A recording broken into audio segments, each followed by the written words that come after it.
It's May 2nd, 2013. It's 8:41 p.m. I just got a call from this. I didn't say when it was, but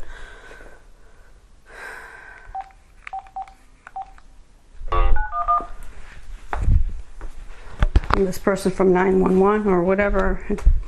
Office Unified Communications, DC 911, operator 8305. Hi, operator 8305. I just got a call from somebody there who, hello? Yes, ma'am, I'm here. Yeah, who told me she was going to put an officer on the phone, and then it was the line went dead. So I don't know who she was. She gave me her number. I can't remember what it was. 808-810-80 maybe. It was a female, and she was going to put an officer on the line, but the line, it sounded like she hung up.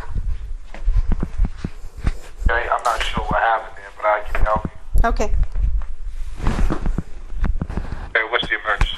The emergency wasn't an emergency. That's why I called 311. Sergeant Faunce told me to call 311, and that's what I called. I called 911 now because I'm not sure who called me. Okay, what happened?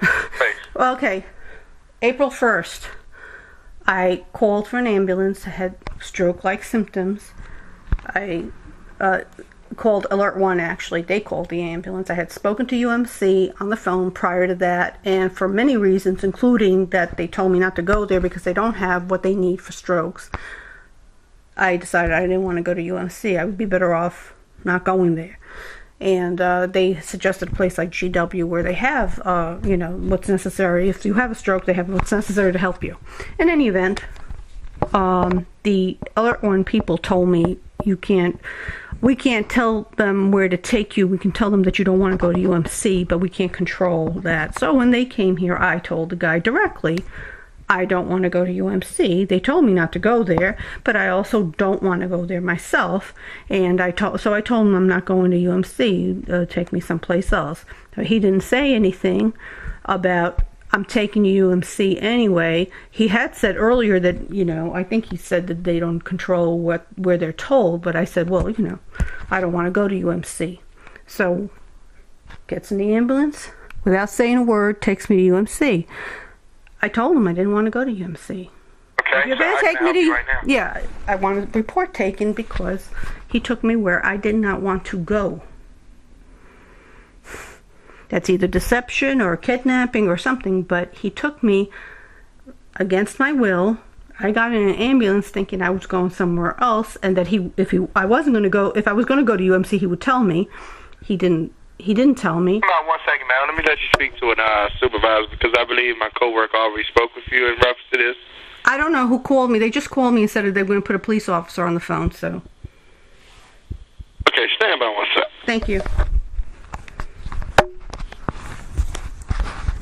Yeah. Hello?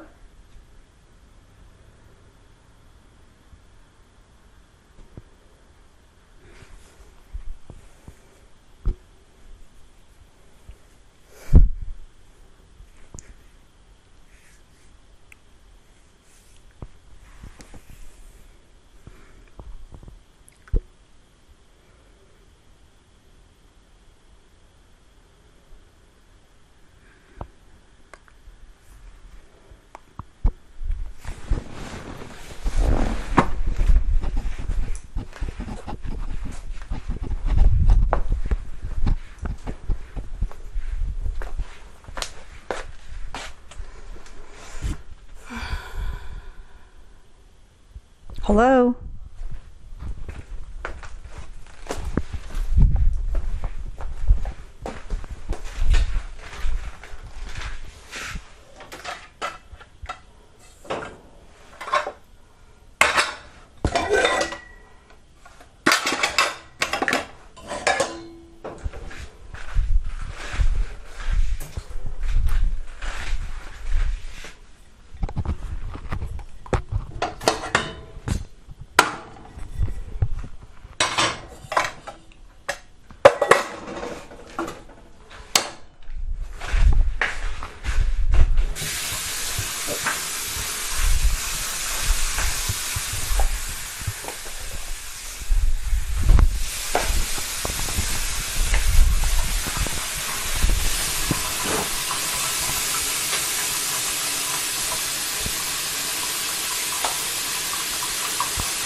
Yes, hello? Hi. What's the name of the person you talk with? The person that I talked with just before now? Yeah.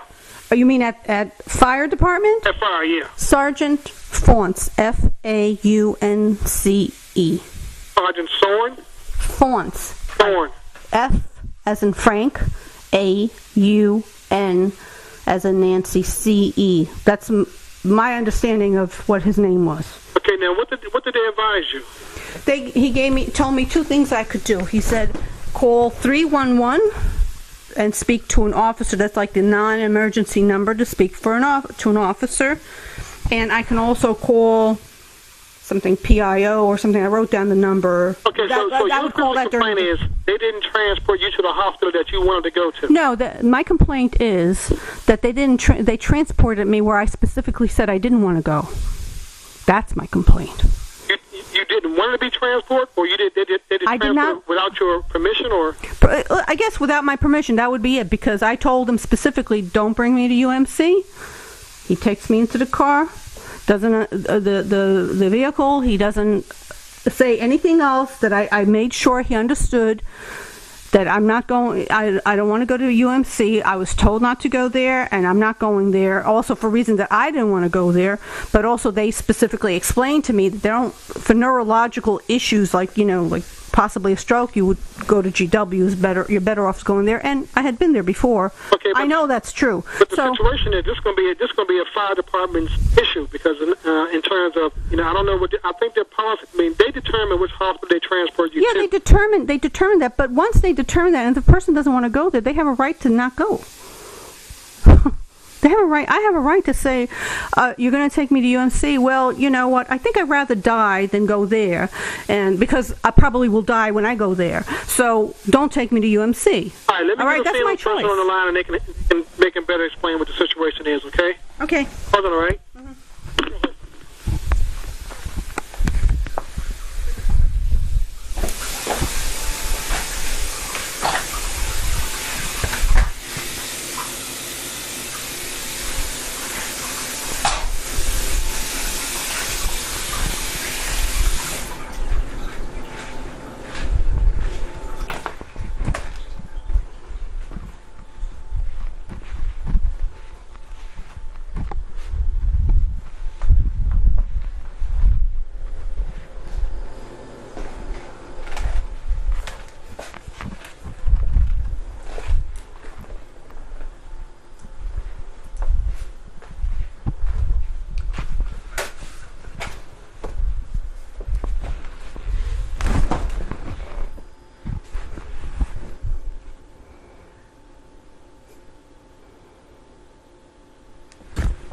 Hello, ma'am. Yes. Okay. You can dial 373-3713.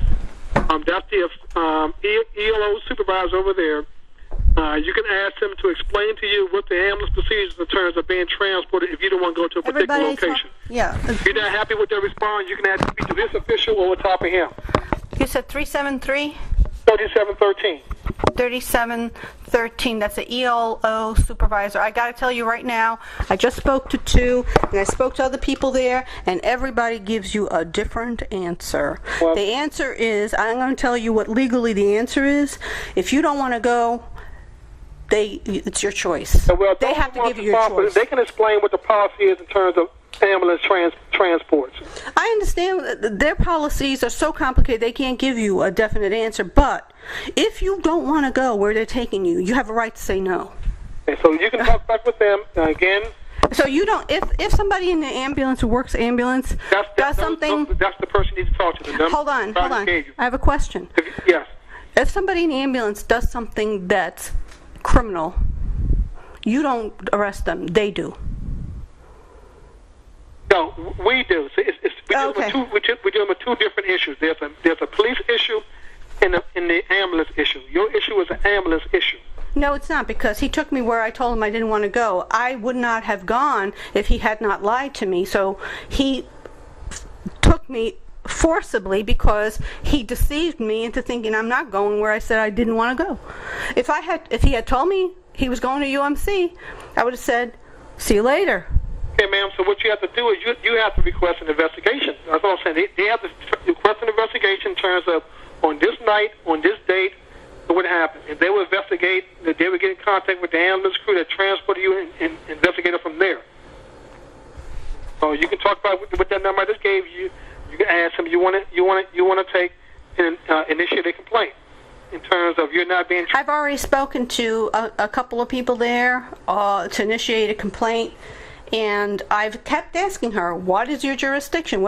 You know what? The woman didn't even know the date. If there's a deadline to file a complaint, she didn't even know what it was. So she was been dragging. What she's been doing is pulling me around by the nose. Okay. You have any computer hooked up? Your email address to follow up on? Give me an email address. I'll write it down. All I have is my phone. Go and get a pen. I'm gonna give you person's name, and you can email your concerns to her, and she'll follow up with you. Okay. Would it be Massengale? No. That's the one who's dragging her feet. I got her email. It'll be Miss Ingrid Buxell. I'm sorry? Her name is Ingrid Buxell. Oh, I'm sorry. There's another one. Okay. This is different. How do you spell her name? I-N-G? Yeah, I-N-G-R-I-D. Dot Buxell. B-U-C-K, S-E-L-L, Buxell. Okay, I'm going to repeat it to you. I as in iguana, N as in Nancy, G as in go, R as in ready, I as in iguana, D as in David, dot, B as in boy, U as in undo, C as in Carrie, K as in can't think of a word with K. Yeah. F as in Frank, E as in Edward, L as in Larry. Yeah, you can put a .dc.gov. So Ingrid.Buxell@dc.gov. And what is her title? She's the emergency operations manager. Manager. Okay. Emergency operations manager. And what is she to this guy Gerald Coles? C-O-L-E-S. My understanding was that he was professional responsibility. I have no idea. Okay. So just give her the email on, like I say, in your narrative, you can put it on this date, this happened. She'll follow up with you, investigate and follow up with you and get your response back. Okay, so you don't act on something. I mean, if I had told you the guy took a knife to me, you would have arrested him. But something like this, you have to wait and see whether he actually followed their rules or not before you do something. Am I understanding you? Correct. Okay. If the guy take a knife to you, then we'll respond to you immediately to take a report from you, but that's not the case. Okay. The case is whether or not medical ambulance transport protocols were followed, and I couldn't answer that question for you. And if they were not followed, it would or would not be a criminal issue, since he physically took me somewhere where he knew I didn't want to go. Well, she can answer that question. She can answer that question for you in the email when she responds back to you. Okay. All right? Thank you. Have a nice evening.